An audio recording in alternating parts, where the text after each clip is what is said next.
those who are aspiring for mukti, this dimension that we are referring to as Mahakala becomes of paramount importance. The Mahakala temple, it will shake you from the root of your existence.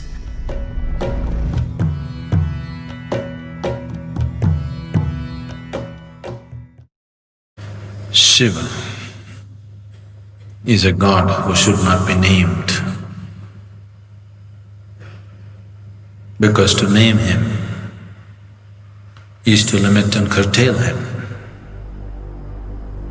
At the same time, the sum of his many names also bring out the indescribable mystery of who he is, or indescribable mysteries of what this creation is.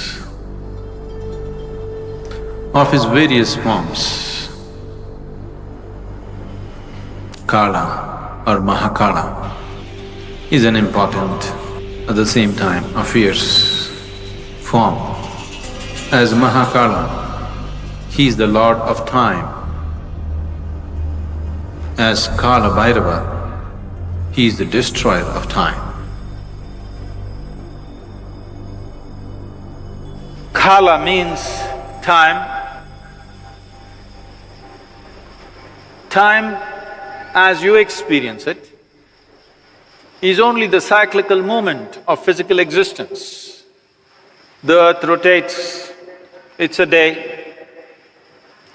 The moon goes around the earth, that's a month. The earth goes around the sun, that's a year. Everything that you know as time, including your watch, is all about cycles. Everything that's physical is cyclical in nature. From atomic to cosmic, everything that's physical is naturally cyclical in nature. And because of your physical existence, because of your involvement with the physical nature of who you are, you have a sense of time. As you sit here, because you have a body, it is keeping time.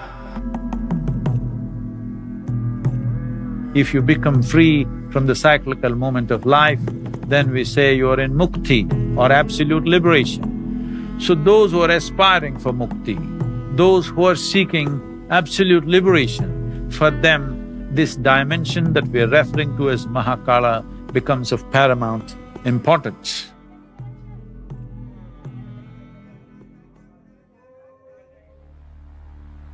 It once happened, the great sage Shukracharya, who was the guru for all the demons, did a tremendous span of austerities in worship of Shiva, and Shiva had to appear. When he appeared, Shukracharya asked for immortality. Then Shiva said, that is not possible. All that is born has to die. Ask for something else. Then Shukracharya said, give me the power of rejuvenation, that any kind of wound, any kind of disease I can rejuvenate, give me that power. Shiva, being the ultimate healer, the master of all herbs and medicines, gave Shukracharya the Sanjeevani mantra, the mantra for rejuvenating people from any kind of disease or any kind of wound or injury. Once Shukracharya had this Sanjeevani mantra, the demons became excessively bold and they waged battle after battle. All the demons who fall down in the battle with any kind of grievous wound, Shukracharya just revives them with the Sanjeevani mantra. So ultimately, the army of the demons can go on fighting without losing a single man. The gods got very alarmed and they felt this is a very unfair battle because how much ever you fight, they don't die, but we die. So they went to Brahma. Brahma intervened with Shiva and said, "You have given this Shukracharya this kind of power, you must kill him. Otherwise, there will be a complete imbalance in the world. The demons have an unfair advantage over the gods." Then Shiva said, "There is no need to kill him, I will contain him." Then the battle between the devas and the demons was going on. Shukracharya was going about uttering the mantra and reviving all the demons from their injuries and wounds. Then across the horizon, a terrible creature, an ogress whose name was Kritika, came in a hideous form. She was one of the Shiva Ganas. She came and sucked Shukracharya into her womb. And there he remained as a fetus. And he was contained, and a balance was set forth between gods and demons.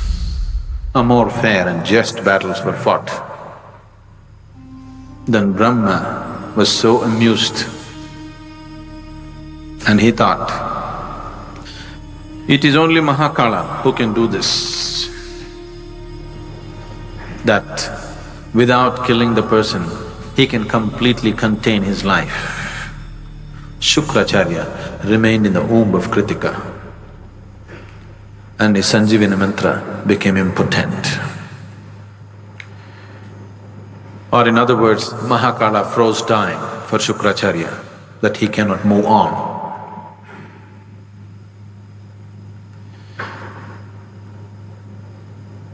When we talk about transcendence, when we talk about spirituality, yoga,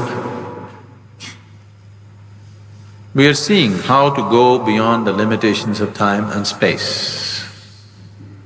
Because time and space belongs to the physical plane of the existence. Once you aspire to be spiritual, what it means is you're aspiring to be something more than the physical. Once you're something more than the physical, that means you're aspiring to be beyond the limitations of time and space.